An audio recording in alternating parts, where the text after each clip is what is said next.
Former Calgary Flames forward Johnny Gaudreau and his brother Matthew were killed Thursday night while they were riding their bicycles by an allegedly drunk driver.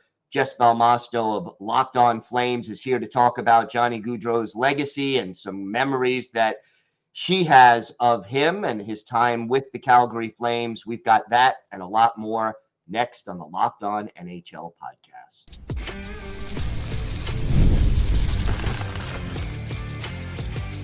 You're Locked On NHL, your daily podcast on the National Hockey League. Part of the Locked On Podcast Network, your team every day. Gil Martin here, and welcome everybody to the Monday edition of the Locked On NHL podcast, part of the Locked On Podcast Network, your team every day. I want to thank everyone who makes Locked On NHL your first listen every day. Don't forget to subscribe on YouTube or wherever you get your podcasts. Today's episode is brought to you by FanDuel. Now through September 22nd, all FanDuel customers can bet $5 and get a 3-week free trial of NFL Sunday Ticket from YouTube and YouTube TV. Visit FanDuel.com to get started. I welcome back to the show the host of Locked On Flames, Jess Belmosto. And Jess, I wish this was under better circumstances. The tragic passing of Johnny Gaudreau on Thursday night, right before his sister's wedding. He and his brother riding their bicycles, killed by an allegedly drunk driver. And when you think about Johnny Gaudreau, what is the first thing that comes to mind regarding him? Let's start as a hockey player. An underdog, small 5'9" kid from South Jersey that ate way too much Nutella and made himself sick in an attempt to bulk up ahead of his draft year. Just an underdog, and someone that just, like, you weren't laughing at him, you were laughing with him because of just how, like, innocent and naive these events were. He ended up scoring a goal in his very first game in a Calgary Flames uniform. What do you remember about that game and what it meant to Johnny Gaudreau? Yeah, I mean, I think anyone scoring in their first NHL appearance is, just something you dream of as a kid. And Johnny brought a lot of faith and fans back to Calgary hockey after the Iginla era. And for someone that was so easy to root for to, find that immediate success, I think the fans really latched onto him. There's something like you see yourself in him. Like there's some sort of relatability factor. And I think just like that charm that you're just like, okay, like it is so easy to root for him. Is there one moment or one game that just stands out during his time in Calgary?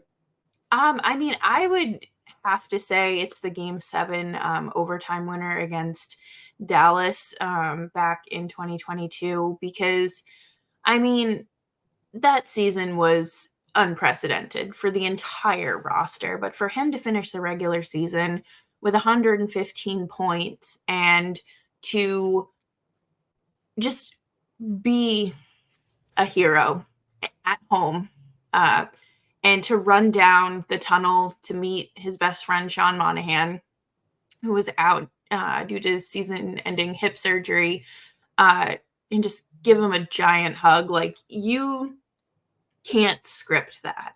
It's it goes to show you that, like, he's great on the ice and off the ice, and he values both aspects of his life so deeply. In the community in Calgary, I mean, what will fans remember him most for, not just as a player, but as a person?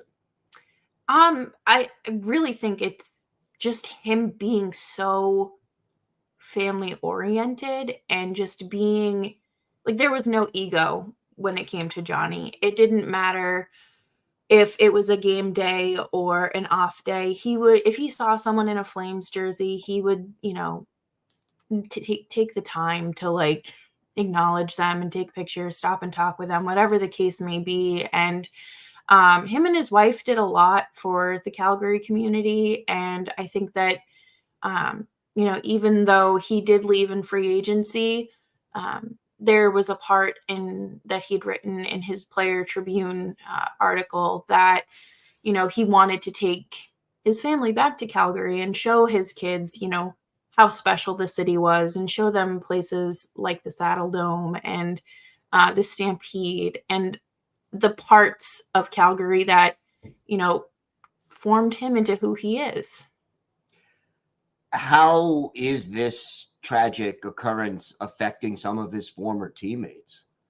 The posts that we have seen on Instagram or team related press releases they're gut wrenching. This was a guy who was so likable and genuine as a normal human being and an excellent teammate, and people really admired him. And Sean Monahan had just talked a few weeks ago on a podcast that was just recently released about how excited he was to reunite and play with Johnny again in Columbus. And for that clip to be released 24 hours before any of this is just like, it is so upsetting. And to realize everyone lost something. To your knowledge, and it may be too soon to know this, but are there any plans by the Flames organization to pay tribute to Johnny Gaudreau once the season starts?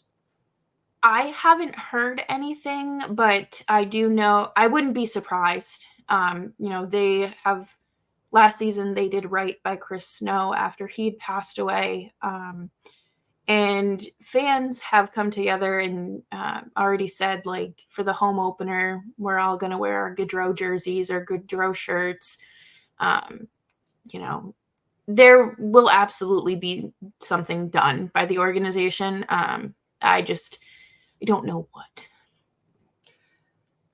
As far as his former teammates are concerned, I mean, how do you process this and then get ready for training camp in a couple of weeks?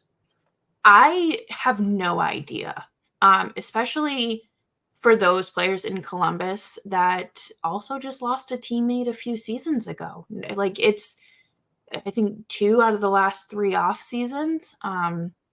For Calgary, I mean, sure, they've had a lot of turnover and a lot of those players that were there that kind of coexisted at that same time aren't there anymore. But there are still some, like Blake Coleman, Michael Backlund. Rasmus Anderson posted something today that was like absolutely devastating. And I don't know how you can compartmentalize this and, move forward. I think there are definitely certain things like a loss, a regular game loss that, okay, we move on. There's 81 more games this season.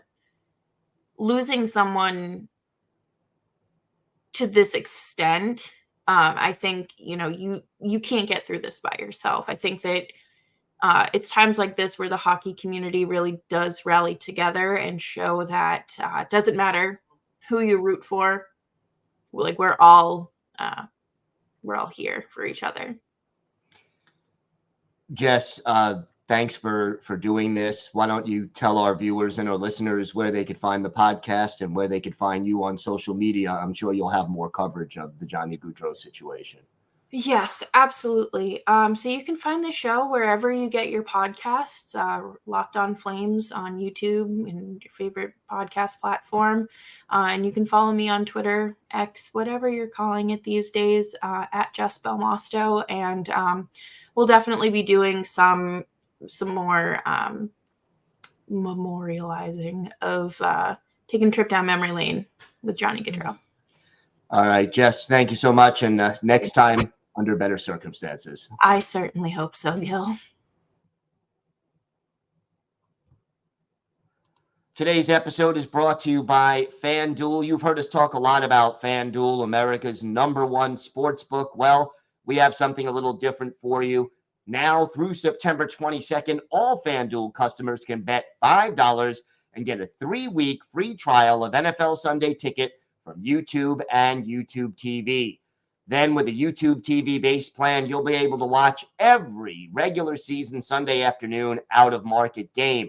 All you need is a Google account and a current form of payment, and you can cancel anytime. So if your favorite team plays outside of your hometown, or you want to keep track of all the players on your fantasy league, or if you're just a huge football fan, this is the offer for you. Just visit FanDuel.com to get started. FanDuel.com, download America's #1 sportsbook.